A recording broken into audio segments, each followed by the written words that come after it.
Ketika perilakunya buruk, berarti hatinya itu masih buruk, Bu. Ada yang sedang viral di internet sekarang, katanya pengasuh pondok pesantren di mana ya? Di Bubur Bandung apa?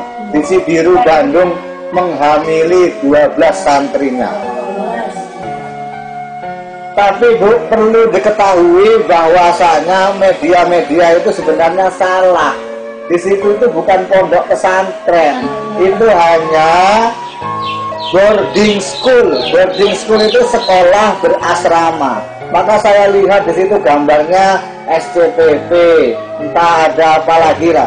Jadi media-media itu harus jeli seharusnya. Boarding school sama pesantren itu sudah berbeda. Tapi di situ diberitakan pengasuh seorang kiai pondok pesantren menghamili 12 santrinya tuh, Pak. Nah, ini kadang saya sendiri santri, saya ini orang pesantren merasa tersinggung dengan berita yang seperti itu. Itu bukan pesantren, hanya sekolah yang memiliki asrama. Jadi sehingga masyarakat gak banyak yang salah tanggap. Wih, pesantren ternyata nggak betul juga ya. Nah, itu. Padahal yang namanya Heri Wirawan itu sejarahnya tidak pernah dia masuk ke pondok pesantren sekolahnya waktu itu. Hanya di sekolah-sekolah formal. Kemudian waktu di kampus dia di bidang keagamaan begitu saja. Jadi dia sendiri bukan orang pesantren, sehingga membuat boarding school itu sebenarnya bukan pesantren tapi sekolah berasrama. Sehingga diberitakan di berita-berita itu pengasuh pondok pesantren. Makanya itu yang bikin kecewa.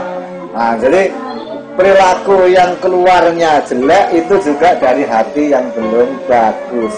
Maka perlunya kita memperbaiki hati kita supaya perilaku yang timbul pada masyarakat kehidupan sehari-hari juga perilaku-perilaku yang baik-baik, ya Bu.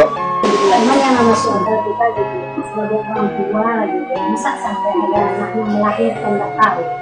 Kan biasanya kalau anak tinggal di asrama itu kan terjadi, ya kan?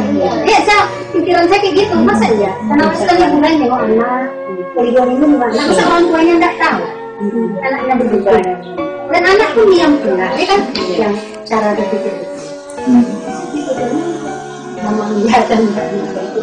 Sebenarnya kejadian itu dari mulai saya baca berita itu dari mulai 2016. Dari 2016 sampai 2021 baru ketahuan. Ini udah akhir pula, akhir 2021. Lama prosesnya. Dan ternyata boarding school, sekolah berasrama itu menurut berita yang saya baca ada yang mengatakan itu aliran Syiah. Kalau aliran Syiah ini menghalalkan nikah mut'ah. Suami ibu pergi kerja merantau di daerah Medan misalnya. Karena lama nggak ketemu dengan istrinya, boleh di Medan sana cari orang perempuan, diijab kabulkan di sana atas nama nikah mut'ah. Bahasa Indonesia mut'ah itu nikah kontrak, kawin kontrak. Nah itu. Jadi sekian bulan nanti dicerai, kalau masa aktifnya sudah habis bisa dicerai terus pulang lagi ke sini. Nah itu terjadi memang nikah mut'ah itu pada zaman Rasulullah memang ada. Dulu zaman waktu peperangan. Tapi semakin Rasulullah Islam sudah berkembang, Rasulullah menghapuskan yang namanya nikah mut'ah. Nikah mut'ah itu sudah tidak ada. Nah itulah, maka kawin kontrak pada waktu zaman dulu memang iya, maka di aliran Syiah masih membolehkan lah pernikahan nikah kontrak itu masih ada. Nah itu menurut berita yang saya baca boarding schoolnya Hari Wiranto ini itu ya seperti itu alirannya Syiah, sehingga orang tuanya tahu kejadian anaknya sampai lahir 8 orang. Sampai ada satu wanita muridnya situ yang hamil sampai 2 kali coba. Hamil 2 kali. Ya tentunya pasti rumah sakit bertanya kalau seandainya lahiran di rumah sakit. Oh, ini anak masih di bawah umur, masih muda-muda melahirkan. Ditanya lagi, pasti ditanya bapaknya siapa. Kemudian apa namanya, bapaknya siapa kok sampai 2 kali, ini bagaimana, kan begitu. Tentu dari dulu harusnya ketika ada lahir udah terbongkar ini. Cuma karena orang tuanya saya rasa sama-sama pahamnya paham Syiah, sehingga si anak ini didoktrin, diberi pemahaman kalau nikah mut'ah, mau dinikah mut'ah pahalanya surga, nanti hadiahnya surga. Maka yang mereka dengan sukarela. Nah, itu kalau siapa itu? Apa kalau itu? orang tuanya tahu masih anak nikah kan dikasih sama saya, tapi kok ada yang melakukan pihak yang Ya saya rasa berita itu terus jebol ke daerah pemerintahan atau bagaimana. Pemerintah lah yang menelusuri hal seperti itu. orang tua ya. Saya rasa kalau dari pihak pesantren dan orang tua itu sama-sama tahu, dan mereka karena doktrin itu tadi. Makanya Bu, saya beri saran Bu, kalau ibu sendiri pribadi, anak ibu juga mau disekolahkan, namanya pengen punya anak yang paham agama nih, cari pondok pesantren yang benar-benar diteliti. Ibu jangan menurut pikirannya sendiri pondok itu baik. Datang ke ulama kita di desa Kenantan, Pak, anak saya mau di pesantren, yang bagus pesantren mana? Kalau anak ibu mau diajarkan ajaran agama, tanya dulu siapa yang ngerti agama di desa itu. Tanya, pesantren mana Pak yang paling baik?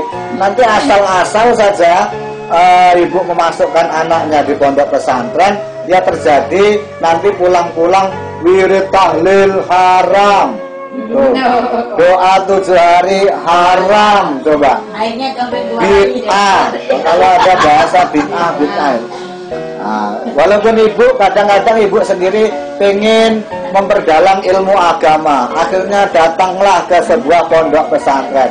Tapi pondok pesantrennya juga harus diteliti, jangan asal-asal. Kalau pondok pesantrennya pondok yang sesuai dengan kebudayaan kita seperti biasa ini, ya nggak apa-apa. Tapi kalau bertentangan itu nanti yang bikin susah. Bahkan di boarding school di Bandung itu juga mengajarkan tahfidz. Jangan tergiur dengan tahfidz Al-Quran. Tahfidz Al-Quran pasti bagus, belum tentu. Nah, jadi untuk ibu-ibu saya sarankan kalau ingin menimba ilmu di pesantren maupun anaknya juga di pesantren, itu tanyalah ke ulama-ulama masyarakat sini, kan banyak. Mana Pak pesantren yang bagus untuk anak saya? Atau kalau ibu punya pandangan pesantren A, B, C, Pak Yai, Pak Ustadz, saya punya pandangan pesantren A, B, C. Menurut Pak Ustadz mana yang paling baik? Nah itu, kalau ibu pikiran ibu sendiri langsung masukkan tahu-tahu salah lah, itu nanti yang bikin perkara jadi. Nah ini ya Bu, jadi hati-hati mensekolahkan anak. Sekali lagi, kalau di boarding school yang di Bandung itu bukan pondok pesantren, nanti khawatirnya itu dibilang pondok pesantren, sehingga yang kejadian seperti itu menjelek-jelekkan nama pesantren. Saya nggak terima kalau pesantren dicemar-cemarkan seperti itu. Nah, mudah-mudahan bermanfaat untuk kita semuanya.